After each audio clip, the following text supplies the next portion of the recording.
वर्षों पुरानी बात है। एक गांव में देवदत्त नाम का ब्राह्मण अपनी पत्नी देवकन्या के साथ रहता था।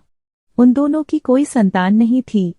आखिरकार कुछ वर्षों के बाद उनके घर प्यारे से बच्चे ने जन्म लिया। ब्राह्मण की पत्नी अपने बच्चे को बहुत प्यार करती थी। एक दिन की बात है, ब्राह्मण की पत्नी देवकन्या को अपने घर के बाहर नेवले का छोटा सा बच्चा मिला। उसे देखकर देवकन्या को उस पर दया आ गई और वो उसे घर के अंदर ले गई और उसे अपने बच्चे की तरह ही पालने लगी। ब्राह्मण की पत्नी बच्चे और नेवले दोनों को अक्सर पति के जाने के बाद घर में अकेला छोड़कर काम से चली जाती थी। नेवला इस दौरान बच्चे का पूरा ख्याल रखता था। दोनों के बीच का अपार स्नेह देखकर देवकन्या बहुत खुश थी। एक दिन अचानक ब्राह्मण की पत्नी के मन में हुआ कि कहीं यह नेवला मेरे बच्चे को नुकसान न पहुंचा दे। आखिर जानवर ही तो है और जानवर की बुद्धि का कोई भरोसा नहीं कर सकता। समय बीतता गया और नेवला और ब्राह्मण के बच्चे के बीच का प्यार गहरा होता गया। एक दिन ब्राह्मण अपने काम से बाहर गया हुआ था।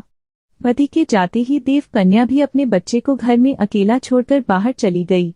इसी बीच उनके घर में एक सांप घुस आया। इधर ब्राह्मण देवदत्त का बच्चा आराम से सो रहा था।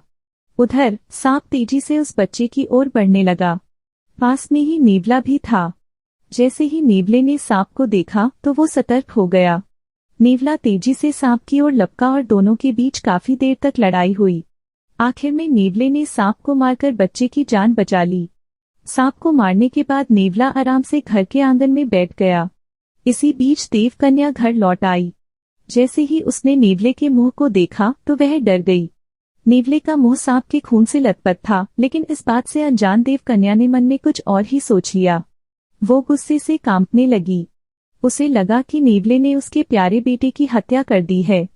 यही सोचते सोचते ब्राह्मण की पत्नी ने एक लाठी उठाई और उस नेवले को पीट पीट कर मार डाला। नेवले को जान से मारने के बाद ब्राह्मणी अपने बच्चे को देखने के लिए घर के अंदर तेजी से भागी।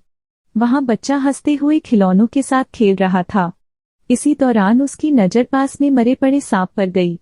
सांप को देखते ही देवकन्या को बहुत पछतावा हुआ। वो भी नेवले से बहुत प्यार करती थी, लेकिन गुस्से और अपने बच्चे के मुंह में उसने बिना कुछ सोचे समझे नेवले को मार दिया था।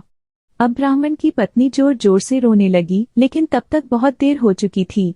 उसी समय ब्राह्मण भी घर लौट आया। वह पत्नी की रोने की आवाज सुनकर दौड़ता हुआ घर के अंदर गया। उसने पूछा, देवकन्या तुम क्यों रो रही हो, ऐसा क्या हो गया? उसने अपने पति को सारी कहानी सुना दी।